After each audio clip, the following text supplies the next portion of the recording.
Suñu Presse à la présentation, Mam Anta Diamé. Bonjour, le match des Lions du Sénégal pour la troisième journée du groupe C de la Coupe d'Afrique des Nations, la consigne de vote attendue d'Ousmane Sonko et les validations de la candidature à l'élection présidentielle de Karim Wade dominent la livraison des quotidiens de ce mardi. Après les deux victoires sur la Gambie, 3-0 et le Cameroun 3-1, les Lions visent les 3-3 face à la Guinée ce mardi 23 janvier 2024 à 17h GMT.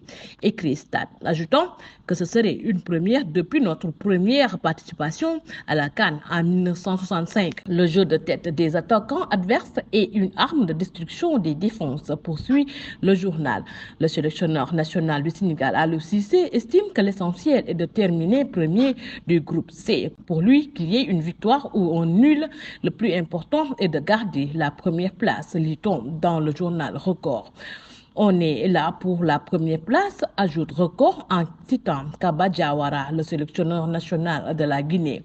Source A dit en quoi il est important pour les Lions de gagner leur dernier match de la phase des poules ce mardi. Les Lions ont encore la possibilité de faire ce que leurs aînés n'ont pas réussi, en faisant quoi? Aller chercher un troisième succès de suite lors de cette phase des groupes, affirme-t-il. Le Sénégal n'a besoin que d'un match nul pour terminer premier de cette poule, précise le journal LAS quotidien. Le Cameroun et la Gambie joueront le second match de la poule C ce mardi. Comme une finale, s'exclame le Soleil, ajoutant ce match promet de belles empoignades, mais quel que soit le vainqueur, la vie va continuer. Le dilemme de Sonko, titre Busby le jour, selon lequel il existe de fortes divergences sur le choix définitif du candidat de la formation politique dissoute.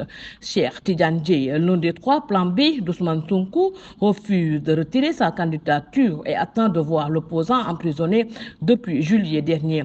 Apprend-on du même journal. Busby le jour signale la tenue d'une réunion houleuse des proches des trois candidats. La guerre des trois, titre le quotidien, ajoutant que rien ne va plus chez les partisans d'Ousmane Sonko après la validation des candidatures de certains d'entre eux. Devant la réalité d'un électorat non extensible à souhait, observe le quotidien. Les sourires deviennent crispés entre camarades. Le Parti démocratique sénégalais continue de protester contre les validations de la candidature de Karim Meïssa Wade à l'élection présidentielle du 25 février. Le PDS exige la dissolution du Conseil constitutionnel, lit-on dans le quotidien. Walf Quotidien affirme que Karim Wade est parti pour perdre concernant sa décision de saisir la Cour de justice de la CEDEAO en guise de protestation contre les validations de sa candidature. C'est une entreprise vouée à l'échec, soutient le journal. Les militants du PDS n'ont plus de repères et ça risque de précipiter la désintégration du parti, a dit un analyste politique interrogé par l'Observateur sur l'avenir de cet ancien parti au pouvoir. Mbacké Bara Dolly, un ancien président du groupe parlementaire Liberté et Démocratie dirigé par le PDS, déclare selon Vox Populi que Karim Wade a créé les conditions de son élimination de la présidentielle.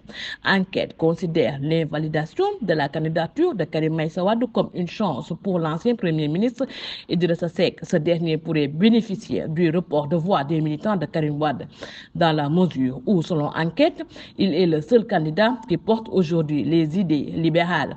Le même journal signale que Moussa Seck, dont la candidature a été jugée recevable par le Conseil constitutionnel, est resté proche d'Abdoulaye Wade, le fondateur et secrétaire général du Parti démocratique sénégalais.